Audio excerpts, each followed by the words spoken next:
Depuis une semaine, le franc congolais s'est fortement déprécié par rapport aux devises étrangères, principalement le dollar. À votre avis, euh, à quoi est due cette situation? Mais monsieur, vous savez, je ne vais incriminer personne.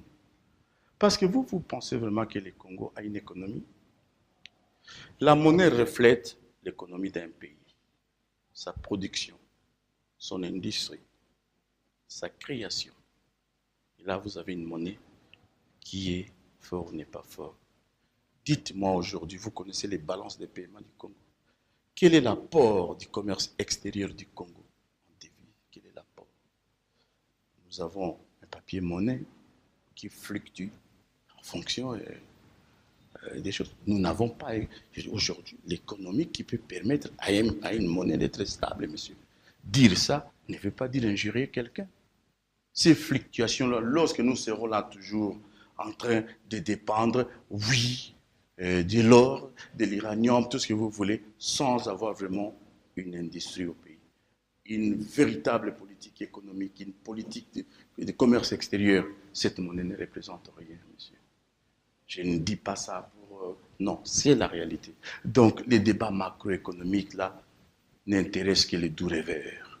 Nous avons les réalités aujourd'hui. Cette monnaie commence à tomber et ça risque de tomber, comme le fut la monnaie Zaïre. Parce que nous ne produisons pas. Nous n'avons pas d'économie. Notre économie est là, basée bon, sur quelques exportations ici ou là. Vous savez, je ne vous cache pas. Je ne critique personne, mais je constate. Vous savez la douleur que j'ai eue quand j'entends le Premier ministre parler d'un budget de 6 milliards. Vous savez, le budget de 6 milliards, vous avez dans d'autres pays, c'est le budget d'une petite commune.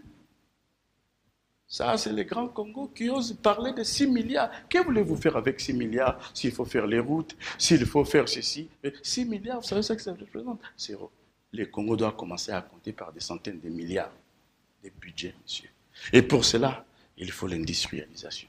Il faut le travail, une véritable économie et surtout, n'ignorez pas la question du recouvrement.